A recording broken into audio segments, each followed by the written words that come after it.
Have you ever done the right thing the wrong way? The last thing you intended to do was offend someone. Your heart was in the right place, but the timing, the words, the attitude, it all just came out wrong. Well, maybe in your attempt to get the job done, you made enemies, lost respect, failed to bring your team or your family with you. We've all been there. We know how that may feel. Take a look at this. The Panama Canal. It took 30 years to build. Sounds like HS2, doesn't it? It took 30 years to build, costing the equivalent of $7 billion in today's money. During the first 20 years, 23,000 people died of yellow fever or malaria. And back then, the experts thought that it was the ants, not the mosquitoes, that were the problem. They did what they could to keep the ants away. And meanwhile, the mosquitoes had a free-for-all. It was an all-you-could-eat buffet.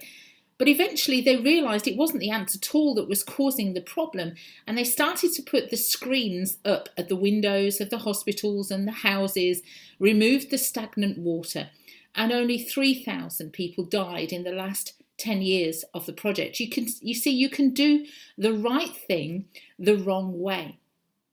They did what they could to fight a disease, but they were fighting the wrong enemy. Our text for today is from 2 Samuel 6.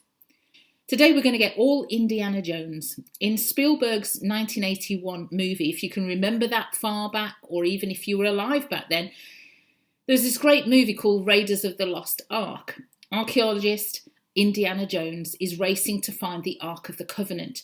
It's a gold-covered acacia box, 114 centimetres long, 68 centimetres high, 68 centimetres wide. And it had angels bowing in worship on the top.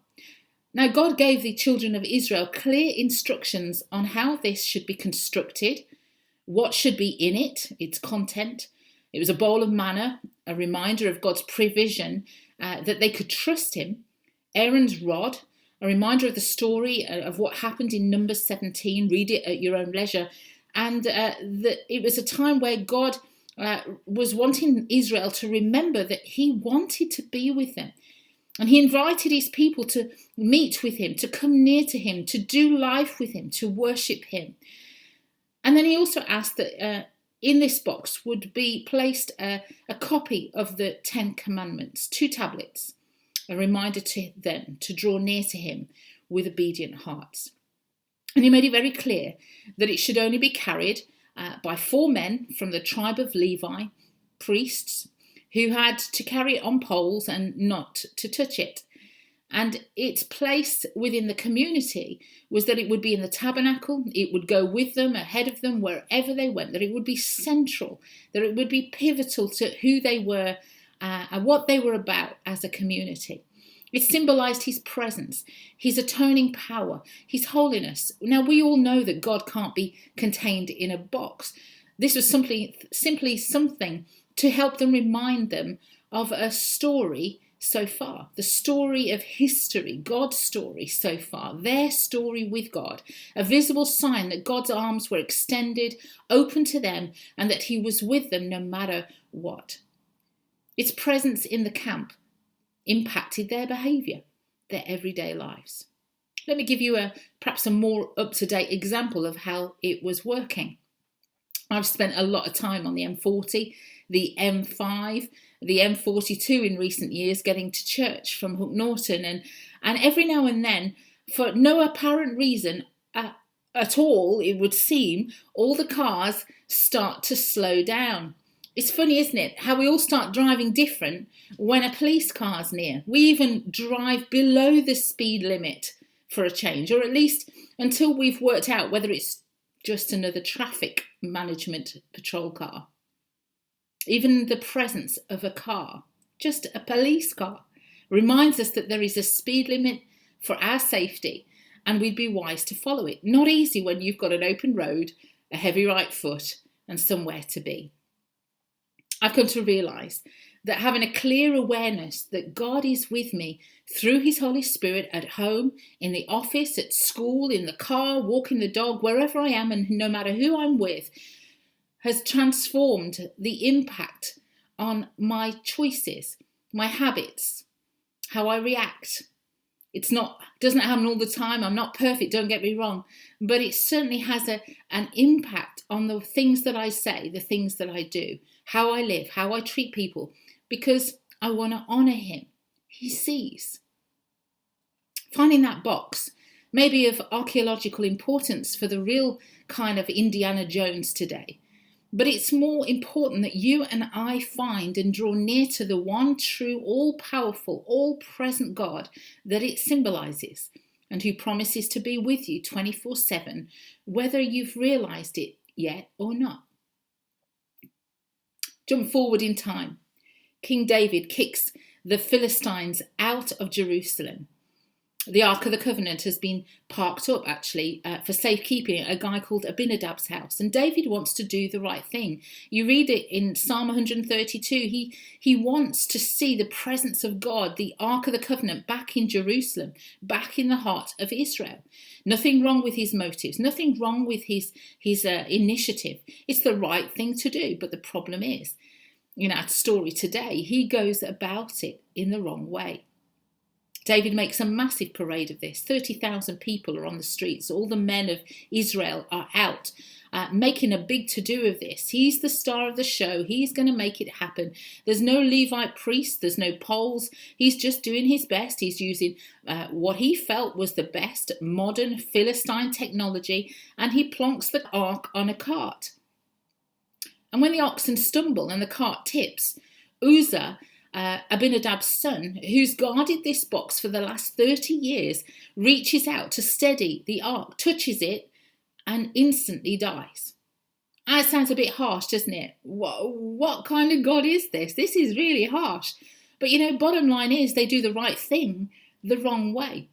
Reality is that Uzzah, of all people, he knew the rules. He'd been looking after this box for 30 years. He knew the importance of all that this box symbolised, and he'd become over familiar with it. His important job had gone to his head.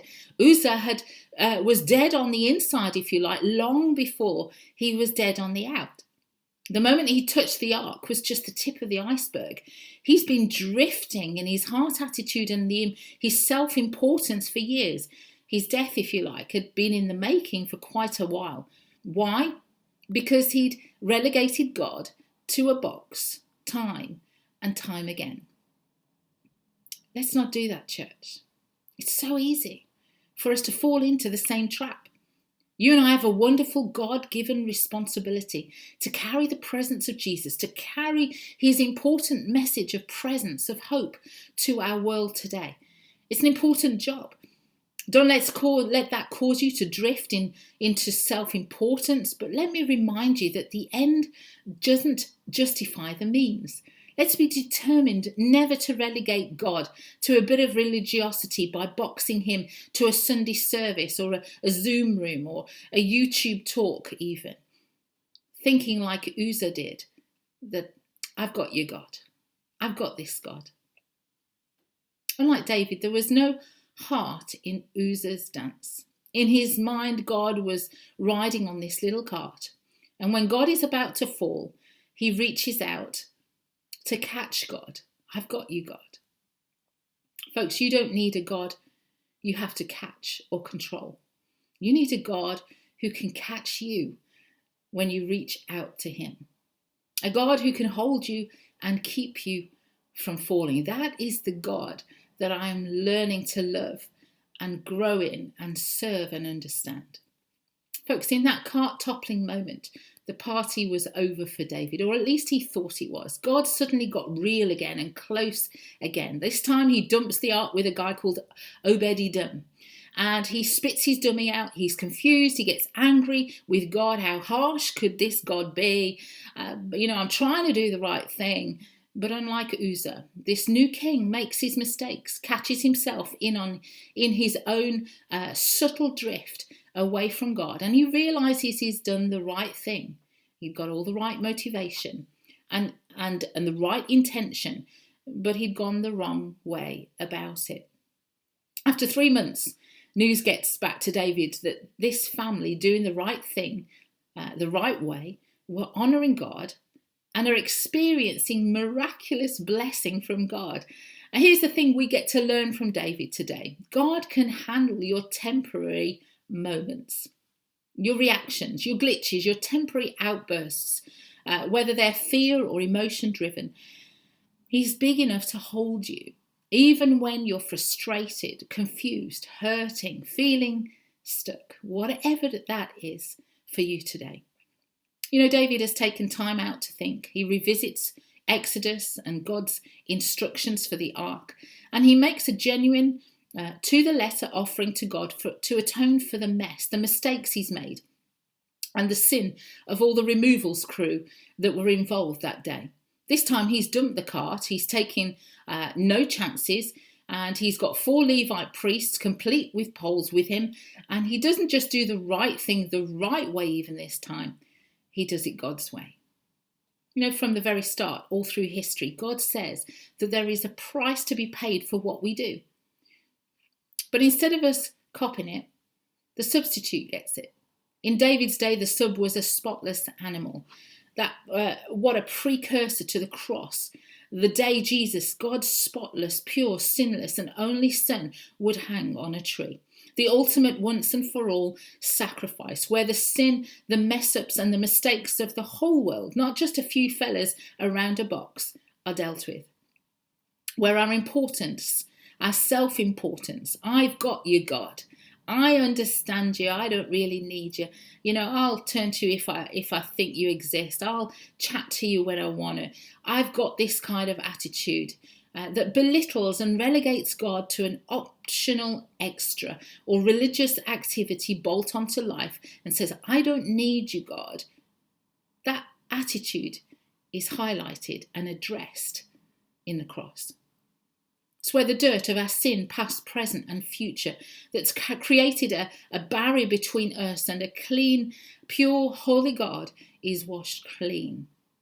Jesus gave up heaven for you and for me. If you watch the Hunger Games, like Katniss Everdeen, he stood up. He volunteered. His name wasn't pulled out of a hat. He was willing to be sent in for you, for me. David finally realised that doing the right thing the wrong way doesn't wash with God either. A heartless rule-following religious activity or formality doesn't lead to life on the inside or the out. The only way we can stand in the presence of a holy, all-powerful God, the only way we can encounter the presence of God daily, get close to him, enjoy relationship with him, is if someone deals with our drift, our mess, our sinful nature, our natural default, our heart. Even David, all those years ago, is pointing to the cross, the only way that we can know wholeness and peace on the inside, that every single one of us longs for, and that we all need, lockdown, COVID, or not. You know, the story goes on to tell us that finally David did get it. He celebrated, he put on a feast, he took off his royal garments, his symbol of pomp and prestige and power, and he literally danced for joy and possibly relief, almost stark, because there was always somebody to criticise, isn't there? And he had his own critics that day. But in effect, what he's doing, he's taking off his tuxedo and he puts on an old pair of jeans and a t-shirt as a way of acknowledging his thankfulness, his lowly position before a holy, amazing God.